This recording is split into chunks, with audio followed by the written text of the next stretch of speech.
Yeah, so thanks for joining us before in the build up to the Manufacturing Digitalization Summit.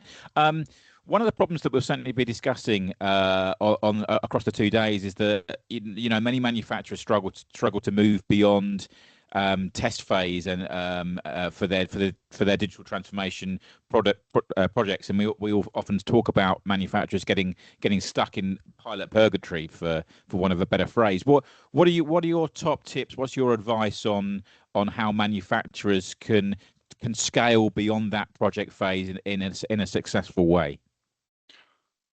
Yeah, thank you, Joe. Very good question. From my experience, there are, I would say, three main reasons why the projects get stuck in the pilot phase. Very often, people focus on the technology. Yeah, so they focus on the how. They get excited, for example, with the technologies. Yeah. However, there are three questions: what, why, and how. Yeah, and why and how, these two questions, I think, are more important to focus. What the business wants to solve with this project. Yeah, and before clear definition what KPI to address from business KPI and operational KPI, and for it is essential, I think, to define in the beginning of the project, any project.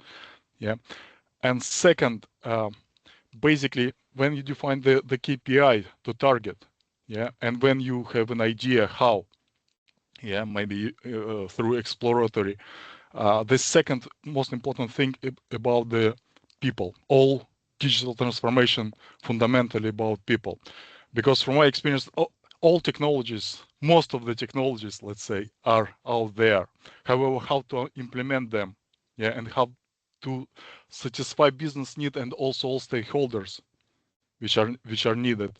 And from my experience from pilot, the people, key stakeholders, the owners, the people who will operate shall be involved in early stages as a team, and all and third, yeah, which goes out of this, is the change management and plan, the proper change management, how it is going to be delivered. For example, if you're talking about digital manufacturing, how it is going to be delivered to the shop floor. Yeah, so pilot with the key KPIs, key problem to solve, and first the problem, then technology, then people, build a team. Yeah, inspiration, people shall be inspired, and then for scaling, it's important to have the proper plan and change management in place to be fixed. So basically, this is from my experience.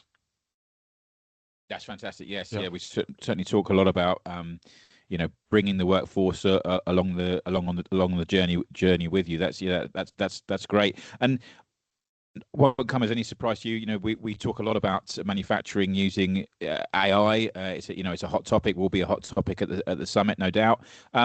As AI becomes more ubiquitous across manufacturing, we're also starting to have discussions now around generative AI and agentic AI. What as that technology evolves and develops, what further applications do you think will be opened up within the realm of manufacturing as AI develops and progresses?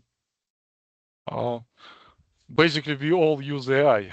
We use generative AI at the moment, yeah. So, and in manufacturing, I see that it is further being used at different levels, and the operators level among the colleagues at the shop floor.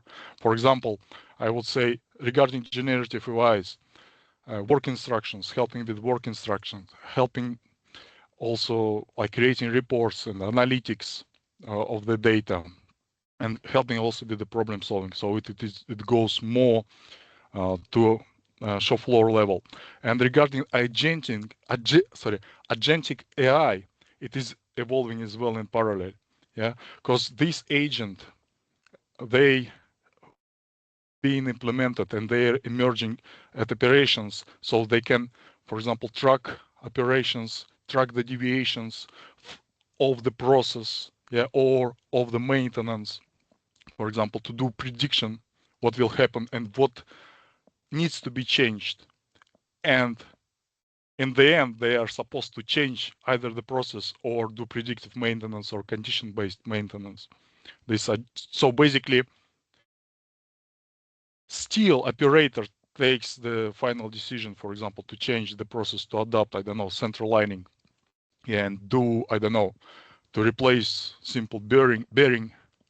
Yeah, so when the conditions in the future, agentic AIs, they are supposed to basically to control the processes, and I don't know, not only flag but change operations or even order this bearing from the supplier, from ERP system from the supplier, and arrange maintenance team to change it, for example, itself, without any operator involvement or team lead of maintenance.